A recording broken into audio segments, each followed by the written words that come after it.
Hi, welcome back to Rupa's Kitchen. Today I'm making a delicious homestyle കൂന്തൽ കറി. അപ്പോൾ ആദ്യം തന്നെ നമുക്ക് കൂന്തലൊക്കെ ഒന്ന് ക്ലീൻ ചെയ്തെടുക്കാം. അത് ഞാൻ വീഡിയോയിൽ കാണിക്കുന്നില്ല കേട്ടോ. കൂന്തൽ നമുക്ക് ആവശ്യത്തിന് വെള്ളം ഉപ്പൊക്കെ ചേർത്തിട്ട് ഇതുപോലെ അങ്ങ് വേവിച്ചെടുക്കാം. ഇനി ആവശ്യമുള്ള ഇൻഗ്രീഡിയൻസ് പറയാം. ചെറിയ ഉള്ളി, വെളുത്തുള്ളി, പച്ചമുളക്, ഇഞ്ചി ഇതെല്ലാം നമുക്ക് ആവശ്യമാണ് കേട്ടോ. ഇതെല്ലാം അരിഞ്ഞ് ഇങ്ങനെ വെച്ചിട്ടുണ്ട്. ഇനി നമുക്ക് ചട്ടിയിൽ എണ്ണ ഒഴിച്ചു കൊടുക്കാം. അപ്പോൾ ചട്ടിയിലെ എണ്ണ ഒന്ന് നമുക്ക് ചുറ്റിച്ച് കൊടുക്കാം കേട്ടോ.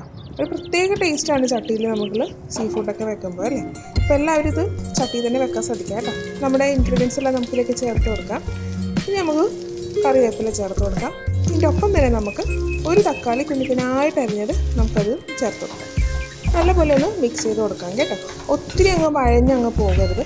ഇത് ഈ ഒരു പരിവാകണം. അതെങ്ങനെയാണെന്ന് നമുക്കറിയാൻ പറ്റില്ലെങ്കിൽ തക്കാളി നിന്ന് ചെറുതായിട്ട് ഇതുപോലെ ഇങ്ങനെ വെള്ളം ഇറങ്ങി തുടങ്ങും. ഈ ഒരു പരുവത്തിലാണ് നമ്മളിനി മസാലപ്പൊടികൾ ഓരോന്നായിട്ട് ചേർത്ത് തുടങ്ങേണ്ടത് കേട്ടോ. അതെല്ലാം തീ കുറച്ച് വെച്ച് വേണം നമ്മൾ ചെയ്യാനായിട്ട്. മഞ്ഞൾപ്പൊടി, മല്ലിപ്പൊടി, മുളക് പൊടി ഈ 3 പൊടികളും കൂടി ചേർത്ത് അതിൻ്റെ പച്ചമണം മാറുന്ന വരെ നമുക്കൊന്ന് തീ കുറച്ചിട്ട് നമുക്ക് വഴറ്റി കൊടുക്കാം കേട്ടോ. അപ്പോൾ ഇതുവരെ എൻ്റെ ചാനൽ നിങ്ങൾ സബ്സ്ക്രൈബ് ചെയ്തിട്ടില്ലെങ്കിൽ ഒന്നും ചെയ്യണേ. എൻ്റെ വീഡിയോസ് കാണുക, അതിന് കമൻസൊക്കെ എഴുതണം കേട്ടോ.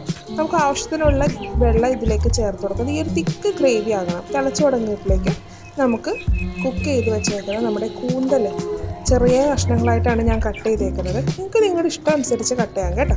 നമുക്ക് അതിലേക്ക് ചേർത്ത് കൊടുക്കാം. നല്ലപോലെ ഒന്ന് മിക്സ് ചെയ്ത് കൊടുക്കാം. നമ്മൾ ഇനി വെള്ളം ഒന്നിലേക്ക് ചേർക്കേണ്ട ആവശ്യമൊന്നുമില്ല കേട്ടോ. ഇനി ആവശ്യത്തിന് ഉപ്പും കൂടി ചേർത്ത് നല്ലപോലെ ഒന്നും കൂടി അത് നമുക്ക് മിക്സ് ചെയ്യാം. അതിനുശേഷം നമ്മളിതിലേക്ക് ചേർക്കാൻ പോകുന്നത് പെപ്പർ പൗഡിയാണ് കേട്ടോ. കുരുമുളകിൻ്റെ പൊടി ഇതുപോലെ അങ്ങ് തൂവി കൊടുക്കണം. എരിവൊക്കെ നിങ്ങളുടെ ഇഷ്ടത്തിന് ചേർത്ത് കൊടുക്കുക. ഞാൻ മിക്സ് ചെയ്യുന്ന മുന്നേ തന്നെ അങ്ങ് അടച്ചു വെച്ചു കേട്ടോ. അടച്ച് ഒരു 5 മിനിറ്റ് വെച്ചിട്ടുണ്ട്. തീ കുറച്ച് വെച്ചതിന് ശേഷം മൂടി വന്ന് നോക്കിയപ്പോൾ പെപ്പർ എല്ലാം അതിലങ്ങ് പിടിച്ചിട്ടുണ്ട്. നല്ലൊരു സ്മെല്ലാണ് ഈ സമയത്ത് വരുന്നത്. നല്ല ടേസ്റ്റുമാണ്.